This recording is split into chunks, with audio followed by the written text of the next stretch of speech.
இந்த ஊர் சொல்ல இந்த ஊர் தான் பத்ர் போர் நடந்த ஊர்.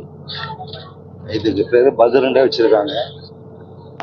பெரிய பள்ளிவாசல் அதில் கட்டப்பட்டிருக்குது. அந்த இடத்துல சலத்திரம் வாய்ந்த பள்ளிவாசல். மஸ்ஜித் அரோஸ்னாக்கா புது மாப்பிள்ளைகள் அப்படிங்கிற மாதிரி அர்த்தம் வரும். அது என்ன அர்த்தம்? அல்லாஹ் அல்லாஹ்க்க வெளிச்சம். அந்த மாதிரி இந்த ஊரில் மக்கள் நிறைய மக்கள் வாழ்கிறாங்க. இந்த பத்ரில் இஸ்லாமிய சரித்திரம். அவங்கள இஸ்லாமியர்களை அழிக்கிறதுக்காக வந்தவங்க இங்கே தோற்று போனாங்க.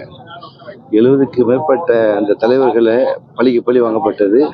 அதில் பாக்கி உள்ள தலைவர்கள் சில பேரை பிடிச்சிட்டாங்க, அரசு பிடிச்சிட்டாங்க, இராணுவம் பிடிச்சிருச்சு. பாக்கி இங்கே சஹாபாக்கள்ல ஒரு 16-17 பேர் இறந்துருக்காங்க. அவங்கெல்லாம் இங்கே அடக்கப்பட்டிருக்குது அந்த கபிரிஸ்தானில்.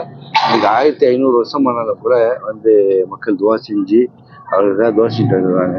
ஃபுல்லாக மலைகள், சில இடத்துல மண்ணாக இருக்குது, சில இடத்துல கல்லாக இருக்குது.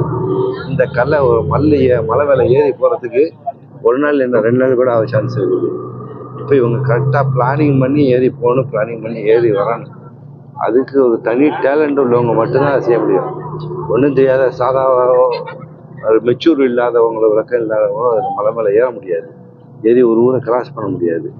அப்படிப்பட்ட ஒரு பத்ருங்கிற ஊரில் இந்த இடத்துல தான் போர் நடந்துச்சு. அந்த சலத்தலத்தின் பின்னணியில் இந்த மக்கள் இங்கே வந்து குமிக்கிட்டாங்க. இவ்வளோ வீடுகள் இருக்குது. வீடுகள் எல்லாமே மக்கள், இந்த நாட்டு மக்கள் லோக்கல் வாழ்கிறாங்க போல தெரியுது எல்லாமே. இந்த மக்களை திருத்துறதுங்கிறது எல்லாம் கொடுத்த பெரிய சாதனை மட்டும் இல்லை, அது ஒரு சரித்திரம். இவர்களை திருத்தவும் முடியாது. இவர்கள் எதுக்குமே கட்டுப்பட மாட்டாங்க. அரபி பேச தெரியலன்னா நீங்கள் எல்லாம் ஊமை அப்படின்றாங்க.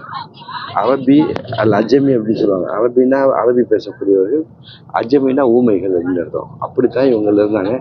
இந்த சமூகத்தை மனித நேயத்தோடு ஆக்கி, ஈமான் இஸ்லாத்தோடு ஆக்கி, அல்லாஹ் சொல்ல கட்டுப்பட வச்சு இன்னைக்கு எல்லாமே இவ்வளோ நேர்மையாக வாழ்கிறாங்க. அப்படின்னா அல்லாஹ் கொடுத்த சக்தி ரசூலை பயன்படுத்தி அந்த மக்களை வழிபட வச்சுட்டாங்க.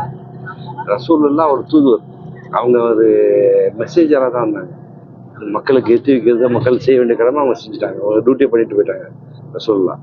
ஆனால் அல்லாஹ்வுடைய தர்பாருங்கிறது கடைசி கியாமத்து நாள் வரைக்கும் ஓடும். லட்சக்கணக்கான நபிமார்கள் அல்லாஹ் அனுப்பி வச்சான். எல்லா நபிமார்களும் இந்த போதனையை தான் பண்ணாங்க. அல்லாஹ் வணங்குங்க இணை வைக்காது, அல்லாஹ் வணங்குங்க இணை வைக்காது, இந்த இதுதான் சொன்னாங்க. வேற ஒன்றும் இல்லை. அல்லாஹ் படைச்சவன் ஒருத்தன், பெரிய பவரான சூப்பர் பவரான அவன். பாக்கி எல்லாமே அல்லாஹ்வுடைய அடிமைகள் தான். எந்த இதுக்கு எந்த பவரும் கிடையாது. எல்லாம் இருக்கிற மாதிரி தெரியும், ஆனால் இருக்காது. அதுதான் வாழ்க்கை. அதனால் அப்படின்னு சொல்லிட்டு அந்த சூப்பர் பவரை வணங்குன்னு சொல்லிட்டு அல்லாஹ் வணங்குன்னு சொல்லிட்டு ரசூலுல்லாஹ் மூலியமாக சொல்ல வச்சா.